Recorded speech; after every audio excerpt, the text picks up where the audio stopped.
छापल्याप्रमाणे सभापती महोदय, उत्तर देत आहेत सामंत साहेब आणि सामंत साहेबांचं उत्तर देण्याच्या बाबतीत ऑस्कर पुरस्कार दिला पाहिजे अशी अशी माझी खरं तर सभागृहाला मागणी आहे. म्हणजे प्रश्न नगर विकासचं तर उत्तर देताच, पण ते मराठी भाषेचे सुद्धा मंत्री आहेत. मराठी भाषेचं म्हणजे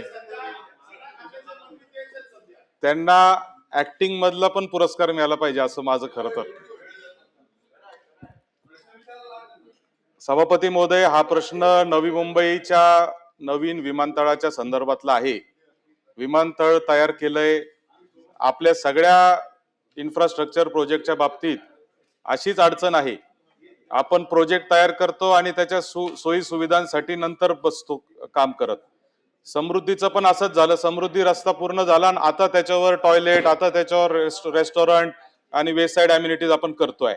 नवी मुंबईच्या विमानतळावर एकही माणूस, सामान्य माणूस स्वतःच्या गाडीशिवाय किंवा टॅक्सी शिवाय जाऊ शकत नाही. त्याला बस नाही, त्याला रेल्वे नाही, त्याला मेट्रो नाही, कुठल्याच पद्धतीची सुविधा नाही. आणि म्हणून पहिलं विमानतळ चालू करण्याच्या आधी ते होणं गरजेचं होतं. सभापती महोदय, माझा प्रश्न असा आहे, हे जे उत्तर जे मंत्री महोदयांनी दिलेलं आहे ते सगळं गोल गोल उत्तर आहे. असं होणार आहे, आम्ही इकडून हे करणार आहे, मल्टी मॉडल कॉरिडॉर करणार आहे. आता मल्टी मॉडल कॉरिडॉरचा अजून सर्वे नाही, भूसंपादन नाही, टेंडर नाही. म्हणजे 5-5 वर्षानंतर तुम्ही रस्ते त्याला कनेक्ट करणारे असं उत्तर तुम्ही दिलेलं आहे. आणि म्हणून सभापती महोदय, या उत्तरावर मी तीव्र नाराज आहे. आणि मला मंत्री महोदय आपल्याला एक प्रश्न विचारायचा आहे की या सुविधा नवी मुंबईच्या विमानतळावर सामान्य माणसासाठी कधी खुल्या होणार आहे, हा पहिला प्रश्न.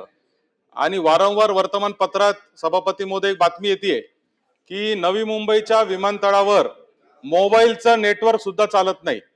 मोबाईल चालत नाही, त्याच्यामुळे टॅक्सी सुद्धा बुक करता येत नाही अशी परिस्थिती. मोबाईल नेटवर्क यासाठी चालत नाही कारण अदानी कंपनीने जे विमानतळ बनवलंय ते कोणत्याही मोबाईलच्या नेटवर्कच्या कंपनीला पैसे घेतल्याशिवाय तिथं टॉवर लावण्याची परवानगी देत नाही.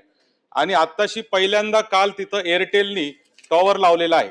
अजूनपर्यंत जिओ नाही, कोणी तिथं टॉवर लावू शकलं नाही. त्यामुळे लोकांची प्रचंड हाल होत आहेत. आणि म्हणून मंत्री महोदय, माझा स्पेसिफिक प्रश्न आहे की सर्वसामान्यांना या विमानतळावर जाणं येणं कधी सोयीचं होणार आहे? तिथं तुमचं मोबाईलचं नेटवर्क सगळ्या कंपन्यांचं कधी चालू होणार आहे? तिथं शेजारी अजून हॉटेल नाहीये, जेवणा खावणाची लोकांची व्यवस्था नाहीये, ती कधी चालू होणार आहे? आणि म्हणून इन्फ्रास्ट्रक्चरचे प्रोजेक्ट करताना असं नियोजन तुम्ही करत असता की नाही, असे माझे स्पेसिफिक मंत्री महोदय प्रश्न आहे. मंत्री महोदय, सन्माननीय सदस्य तांबे साहेबांनी या ठिकाणी प्रश्न पण मांडला आणि मला ऑस्कर पुरस्कार द्या असं पण सांगितलं. मला ऑस्कर पण व्यक्त केली. ऑस्कर मध्ये सगळंच येतं. पुढचं आहे का, ऑस्कर पुरस्कार द्या. ऑस्कर भेळ तुमच्याकडची फक्त आम्हाला देऊ नका, ते फेमस आहे. त्यांच्याकडे ऑस्कर वाडी भेळ, बरोबर ना काळे साहेब? तेवढी पहिली घेऊन या. सन्माननीय सभापती महोदय, सत्यजित तांबे साहेबांनी जी वस्तुस्थिती सांगितली याच्यामध्ये थोडंफार तथ्य आहे. परंतु एक विचार आपण सगळ्यांनी केला पाहिजे की डोमेस्टिक एअरपोर्ट मुंबईचं जे आहे आणि इंटरनॅशनल एअरपोर्ट जे आहे त्याच्यावर असलेला जो लोड आहे तो डिव्हाइड करण्यासाठी नवी मुंबई आंतरराष्ट्रीय विमानतळाची स्थापना झाली. आज त्याच्यामध्ये 74 देशांतर्गत उड्डाणंही सुरू आहेत. नागपूरवरनं नवी मुंबई देखील सुरू आहे, नवी मुंबईवरनं नागपूर देखील सुरू आहे. आणि मला देखील 2-4 वेळा नवी मुंबई एअरपोर्टला जायचा योग आला. ठीक आहे, कनेक्टिव्हिटी करण्याचं काम हे 100% युद्धपातळीवर सुरू आहे. पण ज्या पद्धतीनं नवी मुंबई आंतरराष्ट्रीय एअरपोर्ट त्या ठिकाणी झालेलं आहे हे महाराष्ट्राच्या दृष्टीनं, त्याच्यापेक्षा आपल्या देशाच्या दृष्टीनं अतिशय महत्वाचं आहे. आणि म्हणून मला असं वाटतं की कनेक्टिव्हिटीचे काही प्रॉब्लेम तांबे साहेब नक्की आहेत. ते काय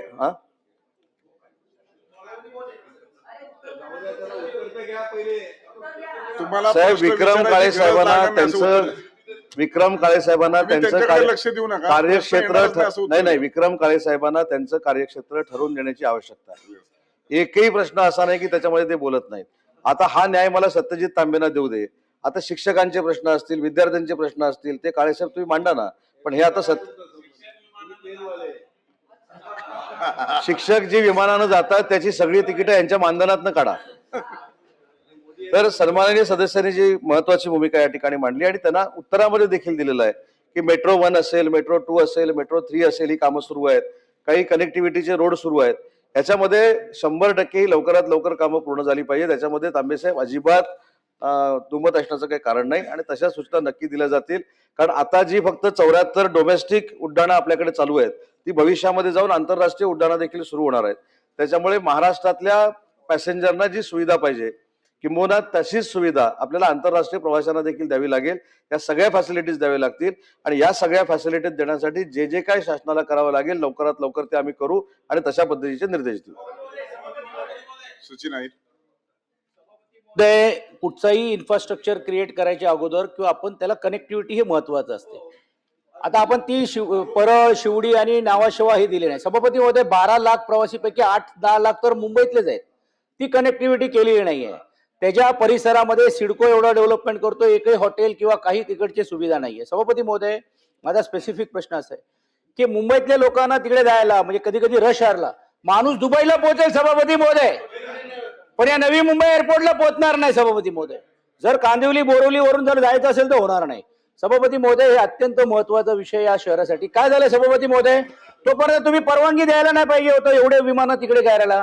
साहेब डोमेस्टिकला पण जायला तिकडे जावं लागतं. मी समजू शकतो इंटरनॅशनल असेल तर माणूस अगोदर जातो. म्हणून माझा स्पेसिफिक प्रश्न असा आहे की शिवडी नावाशावचा पण कनेक्टिव्हिटी झालेली नाहीये. आता तुमची जी कनेक्टिव्हिटी आहे ती पण देखील रस्ते व्यवस्थित नाहीये. हे तुम्ही किती दिवसात कराल? तोपर्यंत तुम्ही हे मुंबईतला असलेल्या डोमेस्टिक वरती तुम्ही त्यांना उडान करायला सांगा ना. इंटरनॅशनल तिकडे ठेवा सभापती महोदय. तर आपण सभापती महोदय तसं करणार आहात का? सभापती महोदय, एखादी कनेक्टिव्हिटी झाली नाही म्हणून एअरपोर्टच्या ऐका ना, नाही आपण असं म्हणू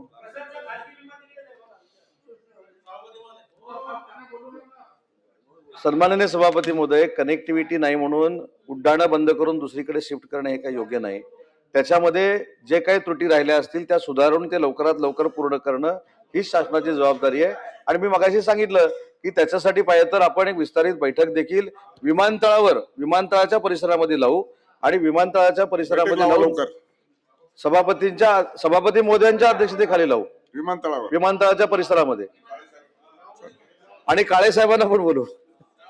प्रश्न क्रमांक 7, 8193